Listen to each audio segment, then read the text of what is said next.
Dear students, welcome back to my channel AR Infotech. Today we will talk about negative sentences of present perfect tense, which is very important but very easy. Let's start the video. हम लोगों ने ये जान लिया था कि present perfect tense की अलामत क्या होती है, पहचान क्या होती है, पहचानेंगे कैसे। और हम लोगों ने ये भी जान लिया था कि कौन से सब्जेक्ट के साथ हैज का इस्तेमाल करते हैं और कौन से सब्जेक्ट के साथ हैव का इस्तेमाल करते हैं। ये भी हम लोगों ने सीख लिया था। वंस अगेन आई रिपीट कि थर्ड पर्सन सिंगुलर होगा तो हैज आएगा, अदरवाइज आप हैव का यूज कर लेंगे। यानी ही, शी, इट या कोई सिंगुलर नाउन आ जाए इन केस ऑफ सब्जेक्ट तो आप हैज का यूज करेंगे। आई, यू, वी, दे या कोई plural noun as a subject आपके सामने आए तो उसके साथ आप हैव का यूज करेंगे। Clear? Okay.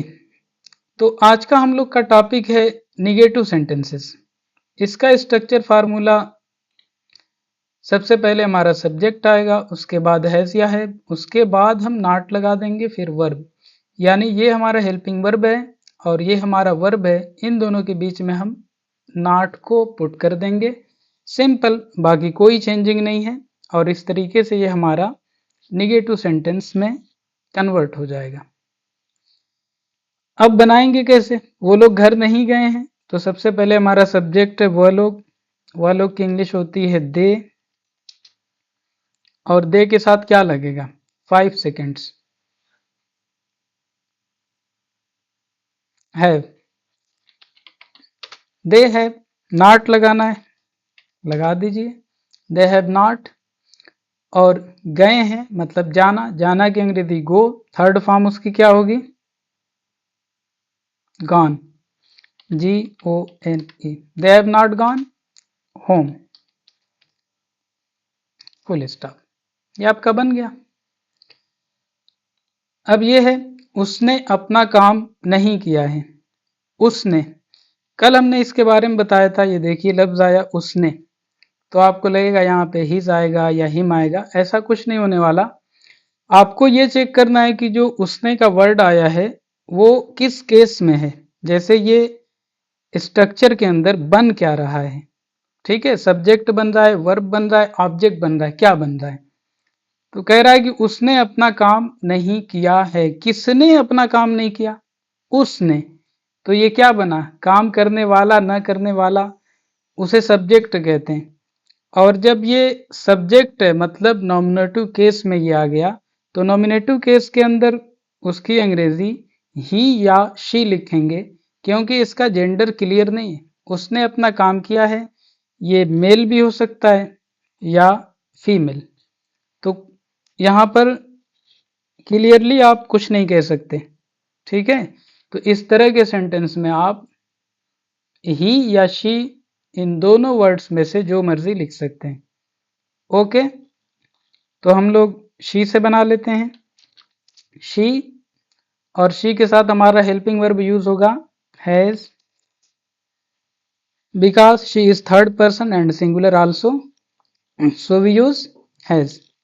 She has not, simply not हो गया। उसके बाद क्या है? करना, करना की अंग्रेजी डू और उसकी थर्ड फॉर्म होती है done, do, did, done. She has not done, उसने नहीं किया है। क्या नहीं किया? अपना काम। तो शी के साथ अपने की अंग्रेजी क्या लिखते हैं? 5 सेकेंड्स आपको दिया जा रहा है, सोचिए। और अगर नहीं आपको समझ में आ रहा है अभी भी, तो आप प्ले लिस्ट में जाइए और वहां से देखिए कि अपना की अंग्रेजी कैसे लिखते हैं। ये वाली वीडियो को एक बार वॉच कीजिए, तो ये आपको फिर जिंदगी में कभी परेशान नहीं करेगा। पूरी लाइफ टाइम के लिए आपके डाउट क्लियर हो जाएंगे। ठीक है, तो शी हैज नॉट डन, उसने नहीं किया। क्या नहीं किया? अपना काम, हर वर्क। अब इसी सेंटेंस को आपको बनाना है होमवर्क में, लेकिन यहां पर आपका सब्जेक्ट होगा ही। ठीक है, इतना हमने लिख दिया। बाकी आपको कंप्लीट करना है, छोटा सा काम है। आई होप आप सब लोग इसको कंप्लीट करेंगे और कमेंट बॉक्स में सेंड करेंगे। Okay, that's enough for today. Thanks for watching. Don't forget to like, share and subscribe.